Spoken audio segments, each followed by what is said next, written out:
Ja, ihr Lieben, heute werde ich über den Adler sprechen. Ich werde riesige Adlerflügel anhaben. Du kannst dich freuen darauf.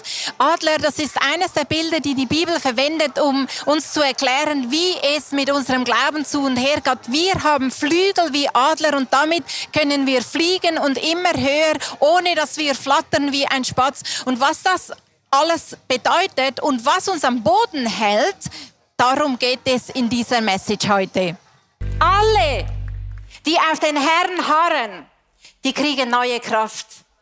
Sie werden auffliegen mit Flügeln wie Adlersflügel. Sie werden laufen und nicht matt werden. Sie werden gehen und nicht müde werden. Das sind Adlersflügel. Und wir fliegen mit diesen Flügeln. Das ist ein Zuspruch von Jesaja 40, Vers 31, der für dich, der für mich, der für uns alle gilt. Wir können fliegen wie diese Adler, weil der Gott im Himmel uns diese Glaubensflügel geschenkt hat. Und ich weiß nicht, ob du so vertraut bist mit diesem Bild vom Adler, aber ich finde es immer wieder faszinierend. Die Bibel beschreibt solche Bilder wie das des Adlers, um uns zu zeigen, um uns bildlich vor Augen zu malen, was eigentlich gemeint ist mit unserem Glauben, was eigentlich unsere Bestimmung ist. Und ich habe ein Video rausgesucht. Lass uns doch mal schauen, wie der Adler so durch die Lüfte schwebt.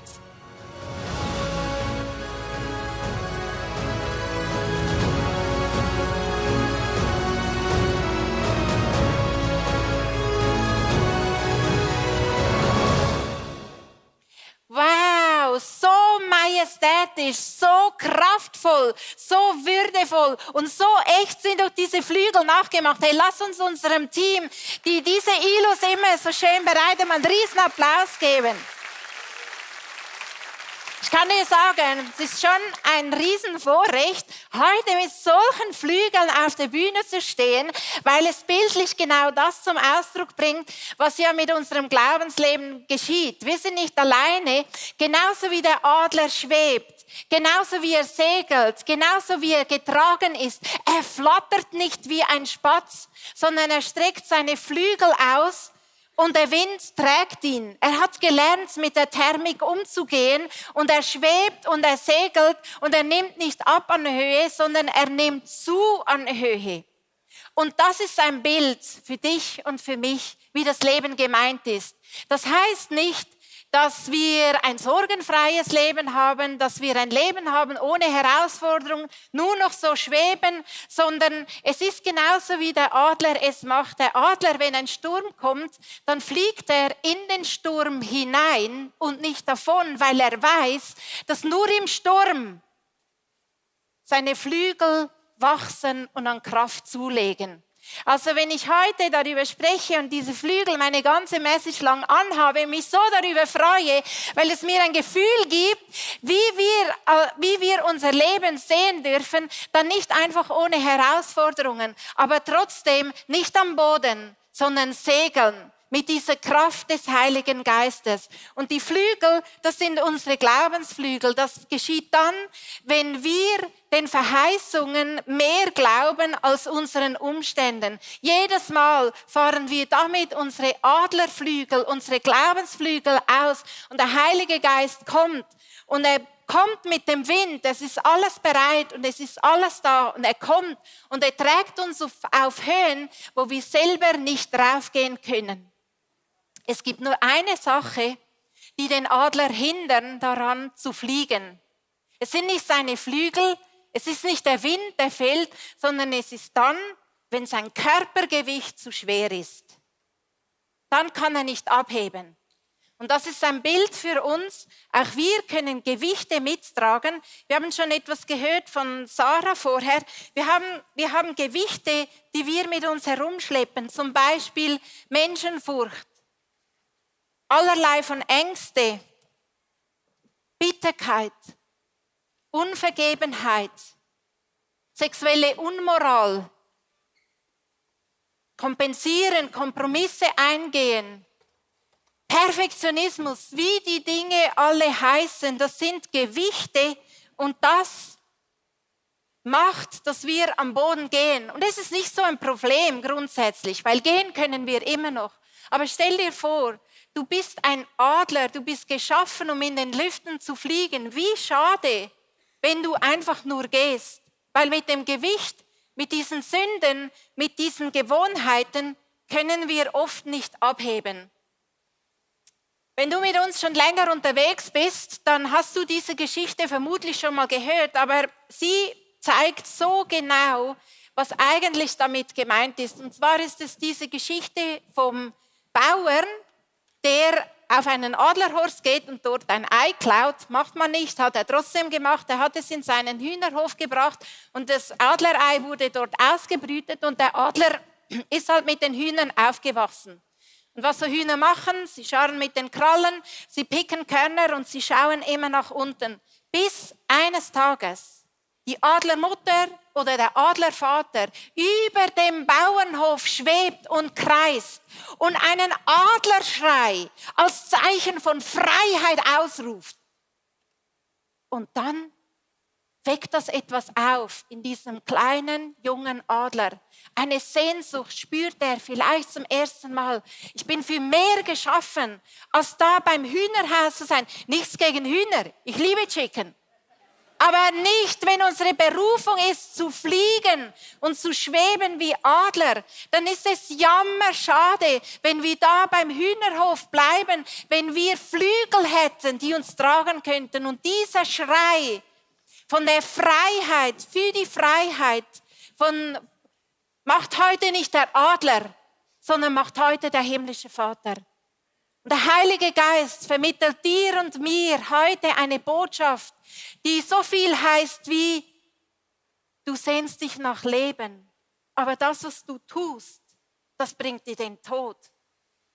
Du sehnst dich nach Ordnung in deinem Leben, aber schau, da wo du hingehst, das bringt immer wieder Chaos. Du sehnst dich nach einem Durchbruch in deinem Leben, aber das, was du denkst, verhindert diesen Durchbruch immer wieder. Du sehnst dich danach, nach diesen Strömen von lebendigem Wasser. Das ist deine Sehnsucht, aber du suchst am verkehrten Ort. Das führt dich in die Wüste hinein. Das ist der Schrei, der Schrei nach Freiheit von diesem Vater im Himmel, der heute ruft. Und genau aus dieser Motivation heraus, lass uns diese Dinge, diese Gewichte loslassen heute. Dinge beim Namen nennen und sagen, ich spüre die Sehnsucht. Ich spüre heute auch diesen Ruf von diesem Vater im Himmel, der sagt, hey, hier bin ich, da ist das Leben. Wenn es anstrengend ist, wenn du nur gehst, dann hast du noch nicht das volle Potenzial entwickelt, was ich in dich hineingelegt habe. Und schau mal, es gibt einen Bibelvers in Hebräer 12, Vers 1 bis 2, da heißt es, so lasst uns jede Last ablegen und die Sünde, die uns so leicht umstrickt. Und lasst uns mit Ausdauer laufen in dem Kampf, der vor uns liegt, indem wir hinschauen auf Jesus. Da, nach oben schauen, hinschauen auf Jesus, den Anfänger und Vollender des Glaubens, den Jesus, der uns diese Flügel geschenkt hat und wachsen lässt. Der vor ihm liegenden Freude willen das Kreuz erduldete und dabei die Schande für nichts achtete und der zu Rechten des Thrones Gottes sich gesetzt hat. Das ist unser Jesus. Das ist der Gott im Himmel, der sagt, hey, dazu bist du berufen, dass du diese Lasten und diese Sünden, die uns so leicht umstricken, ablegst. Wir wollen das nicht, weil wir merken, es gibt mehr. Es gibt mehr. Mit diesen Dingen suche ich am falschen Ort. Mit diesen Dingen kann ich maximal gehen, aber nicht fliegen und schon gar nicht schweben und schon gar nicht segeln. Ich möchte diese 4 Dinge anschauen, weil das ist also so leicht umstrickt. Dieses Wort heißt Euperistatos in Griechisch. Also denkt jetzt nicht, dass ich Griechisch studiert habe. Ich sage das nur nach, aber ich habe es prüfen lassen. Sollte also stimmen. Es gibt 4 verschiedene Bezeichnungen, die in diesem Wort Euperistatos stecken und wo wir ganz kurz mal durchgehen möchte mit uns, dass uns ein bisschen ein Bild gibt, was ist es denn genau? Wie fühlt sich das an? Was ist genau damit gemeint? Und zwar ist das erste Wort, das ist Sünde, die harmlos wirkt. Kennst du das? so ein bisschen Kompromiss. Ist ja nicht schlimm, du hast es ja immer noch im Griff, glaubst du. Sünde, die so harmlos wirkt und trotzdem ist es ein Gewicht oder wird zu einem Gewicht in deinem Leben, das dich abhält davon, dass du schwebst, dass du segelst, dass du den Heiligen Geist, den Wind spürst, der dich hochträgt, dass du die Thermik ausnützen kannst. Menschenfurcht, eines der Schilder, die ich hier habe, Angst vor Menschen, was denken sie, das kann man doch nicht so machen. Aber wir können um Weisheit bitten. Wir müssen es nicht dumm anstellen. Ich wollte letzte Woche ein Kinderbuch verschenken und ich habe gemerkt, es ist der Heilige Geist. Ich strecke meine Glaubensflügel aus, dass ich das jetzt verschenke. Leo und ich waren in einem Hotel und ausgerechnet, und es war ein kinderfreies Hotel, aber ausgerechnet die einzige schwangere Frau, die es in diesem Hotel gab, saß uns gegenüber. Aber ich hatte Menschenfurcht. Ich habe gedacht, ja, ich weiß, ich habe das Kinderbuch mitgenommen, weil ich gedacht habe, das willst du, aber wie soll ich das jetzt um alles in der Welt anstellen? Ich will mich jetzt nicht doof anstellen. Und ich habe den Heiligen Geist gebeten und er hat mir geholfen, meine Glaubensflügel auszustrecken. Er hat mir einen Weg gezeigt, dass ich zwar keine Menschenfurcht brauche und mich trotzdem nicht dumm anstellen und mich trotzdem so anstellen, das kann mit dem, was ich sage, dass die anderen sich beschenkt fühlen. Das sind Dinge, Menschenfurcht, Kompromisse, die uns am Boden halten lassen. Es gibt so viele verschiedene Sünden und was dich leicht umstrickt, das kann mich, oder was für dich harmlos scheint, ist für mich vielleicht nicht harmlos. Das erleben wir immer wieder, wenn wir in anderen Kulturen unterwegs sind und das ist nicht der Maßstab. Es ist Sünde und wir wollen es beim Namen nennen. Schau mal, das ist Abraham. Er ist ein Chaldäer.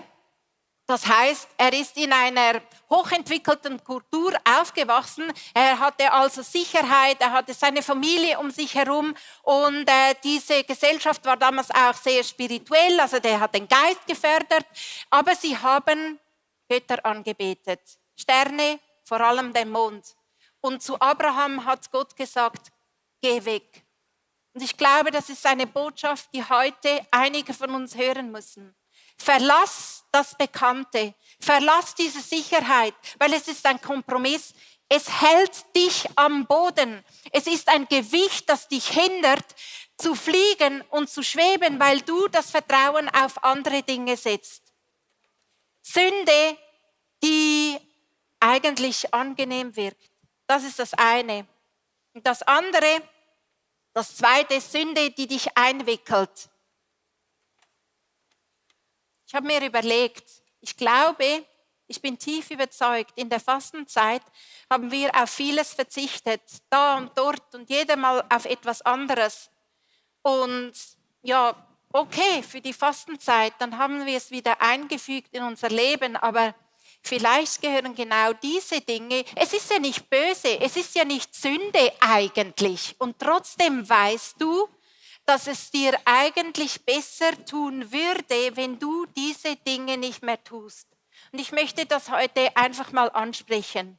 Die Fastenzeit ist zwar auf die eine Seite schon lange vorbei, aber auf die andere Seite auch noch so nah genug, dass du dich vielleicht noch daran erinnern kannst, was du weggelassen hast und jetzt einfach wieder normal zugefügt hast. Aber vielleicht sind das genauso Gewichte, die dich hindern, zu fliegen und die dich hindern zu schweben. Und ist ja logisch, der Feind, der macht dich glauben, dass du als Huhn total in deinem Sweet Spot bist.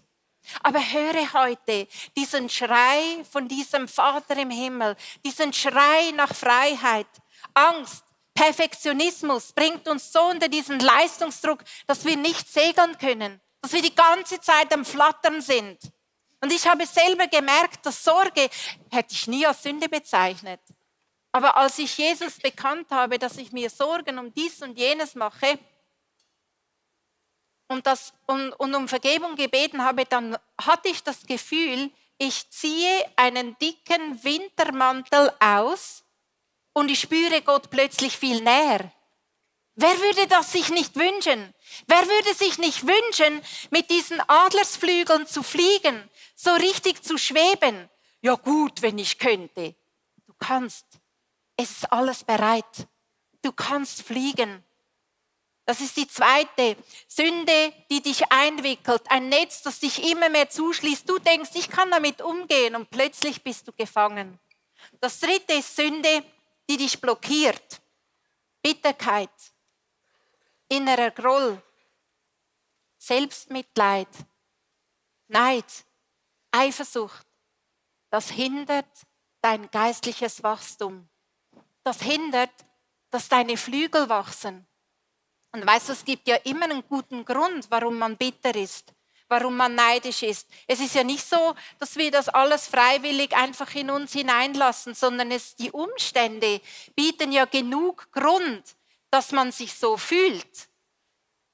Und das sehen wir beim Beispiel von der Ruth. Ein ganzes Buch aus der Bibel ist dieser Ruth gewidmet. Und sie hätte genug Grund gehabt, um selbst mit Bitterkeit aufzubauen, um diese Gewichte zu tragen. Das Leben hat ihr genug Grund gegeben. Ihr Schwiegervater ist gestorben, ihr Schwager ist gestorben, ihr Mann ist gestorben, Tod überall, wo sie nur hinschaut. Wenn man da nicht bitter wird, das ist ein Grund, bitter zu werden. Das ist ein Grund, sein Herz zu verschließen und hart zu werden. Aber Ruth hat sich für etwas anderes entschieden. Sie hat einen Funken Hoffnung in ihrer Schwiegermutter gesehen, die wohlverstanden gesagt hat, nehmt mich nicht mehr Naomi, Liebliche, nehmt mich Mara, die Bittere.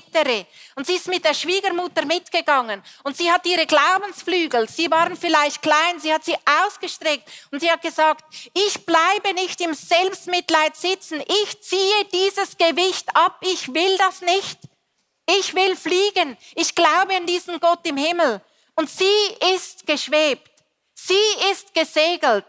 In Bethlehem trifft sie ausgerechnet auf einen der reichsten Bauern in Bethlehem, weil sie dort Ähren aufsammelt. Sie macht das, was vor ihren Füßen liegt. Sie kommt ausgerechnet auf das Feld von, ich weiß nicht, wie viele Felder es damals in Bethlehem gab. Ich gehe mal davon aus, mehr als eins. Sie kommt ausgerechnet auf dieses Feld, das Boas gehört, der ein Verwandter ist von ihrer Schwiegermutter. Er heiratet sie, sie segelt.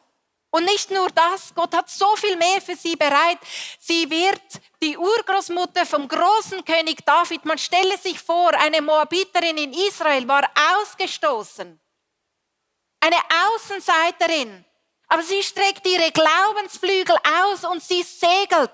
Nicht, weil die Herausforderungen nicht mehr da sind, sondern weil sie sich den Herausforderungen stellt und sagt, ich strecke meine Glaubensflügel aus.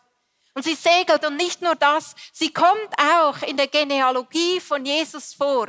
Das ist das, was ich darunter verstehe, wenn ich sage, wir können fliegen wie Adler. Ein Funken Glaube hat genügt bei Ruth, dass sie gesegelt ist, weil sie diesen Schrei von Gott gehört hat, diesen Schrei nach Freiheit,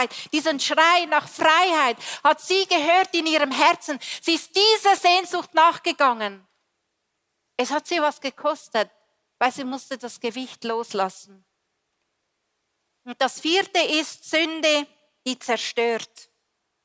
Sexuelle Unmoral, sei das vor der Ehe oder in der Ehe, das hindert dich, dass du fliegen kannst. Es ist ein Gewicht, das du herumträgst und nicht nur das. Damit öffnest du eine Türe, einen Zugang für den Feind, dass er dich innerlich zerstören kann. Es gibt noch mehr Sünden, die in diese Kategorie hineingehören. Und der Heilige Geist wird es dir aufzeigen, was es genau ist. Aber ich möchte, dass wir realisieren, der Schrei vom Vater nach Freiheit für dich ist heute hier stark. Und den kannst du hören. Seine Liebe für dich soll jeden von uns motivieren, dieses Gewicht loszulassen und zu sagen, gut, ich habe lange genug Jesus mit mir rumgetragen. Ich bin es leid, als Adler einfach zu gehen. Wir sind in der Welt, aber nicht von dieser Welt. Unvergebenheit ist auch so ein hässliches Gewicht, das uns klein hält. Und Joyce Meyer hat gesagt, Unvergebenheit ist ungefähr so, wie wenn man Gift trinkt und hofft, dass der uns Unrecht getan hat, dass der dabei stirbt. Unvergebenheit zerfrisst uns innerlich und es hindert dich daran, dass du deine Flügel ausstrecken kannst und segeln kannst und mit dem Heiligen Geist in neue Höhen hineingehen kannst. Und ich sehe so viele Leute hier, du hast diese Dinge hinter dir gelassen, weil du dich entschieden hast, ich will segeln. Und der Glaube hat dich getragen. Und das ist für jeden von uns möglich. Und es ist nicht nur eine einmalige Entscheidung. Immer wieder zu sagen, hey nein, ich lasse los, ich lasse das gehen. Ich trage das Gewicht nicht mit mir rum, weil ich will segeln wie ein Adler. Und der Heilige Geist soll mich in Höhen tragen, wo ich selber nicht hinkomme. Paulus hat in seinem Brief an die Philipper das so sehr ausgedrückt, was seine Motivation ist, um all dieses Gewicht hier zu lassen. Und ich möchte dir diesen Text vorlesen. Es sind ein paar Verse. Lass dich motivieren von dem, was Paulus motiviert hat, dieses Gewicht loszulassen. Und weißt du, wenn man Gewicht loslässt, dann gibt man etwas anderem mehr Gewicht.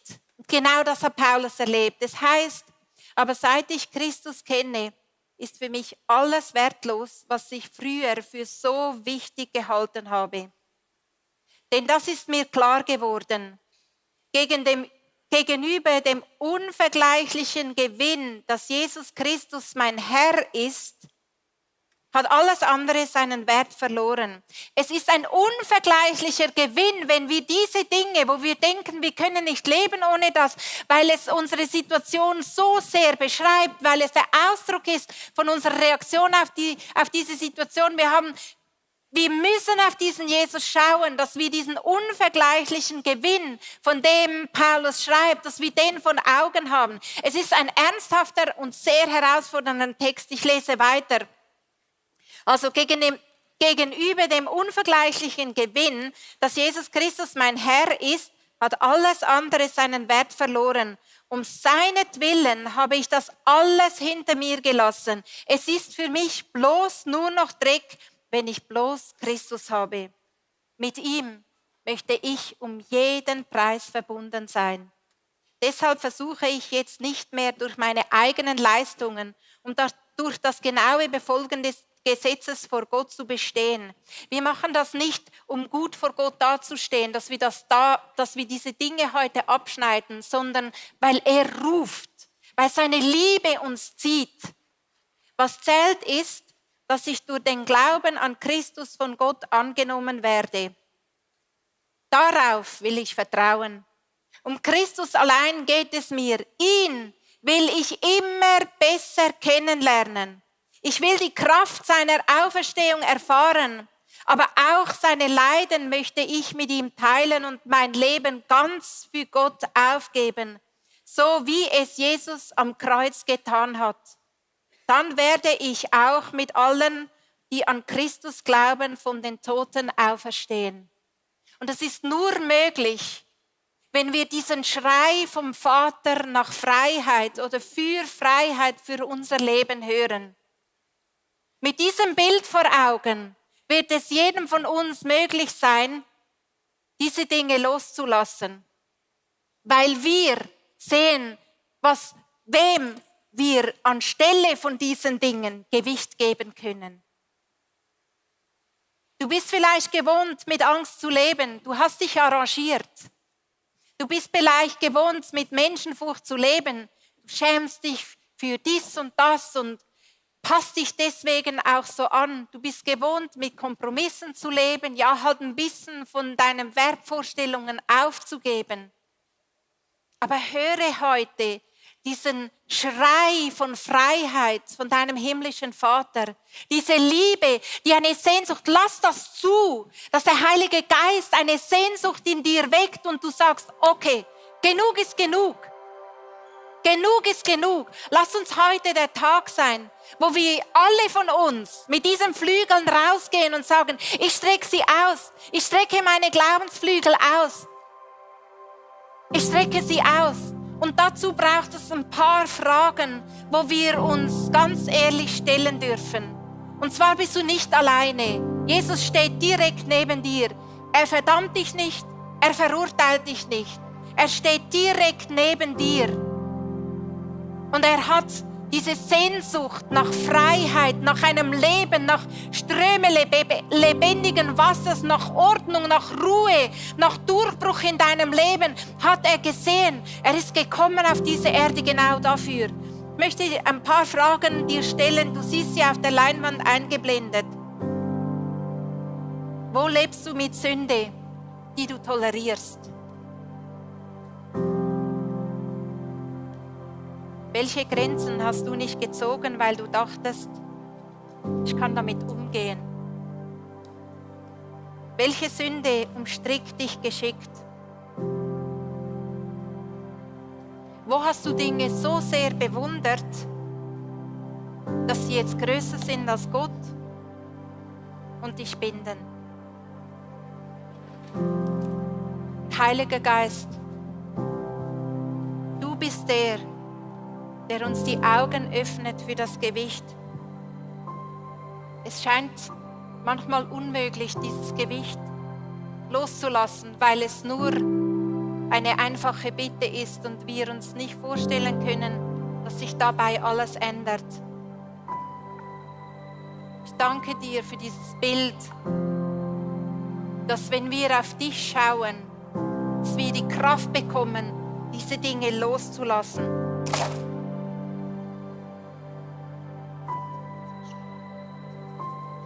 Und du bist der Ehebrecherin begegnet oder sie ist dir begegnet und die ganze Sünde war offenbar. Und so ist es auch heute mit mir. Ich stecke es nicht mehr länger zu. Ich mache ein Bekenntnis. Ich lebe in Sucht. Ich lebe in Kompromiss. Ich lebe in ungesunden Abhängigkeiten. Ich lebe in sexueller Unmoral. Ich lebe in Bitterkeit. Ich lebe in Unvergebenheit. Sprich das aus, was dich betrifft.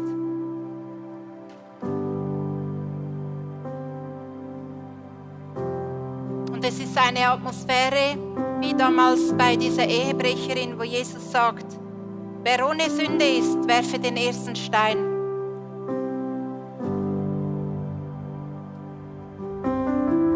Und einer nach dem anderen sind gegangen. Und da ist nur noch Jesus und die Frau. Und Jesus hat sie gefragt und gesagt, hat dich niemand verurteilt? Wo sind deine Ankläger? Sie hat gesagt, nein, niemand, Herr. Und was Jesus damals zu dieser Ehebrecherin, zu dieser Sünderin gesagt hat, sagt er heute zu dir. Ich verurteile dich auch nicht. Empfange jetzt das Geschenk der Gnade, dass du von Jesus nicht verurteilt wirst. Und weil du diese Gnade spürst und weil du seine Liebe empfängst, kannst du das tun, was er sagt, nämlich geh und sündige nicht mehr.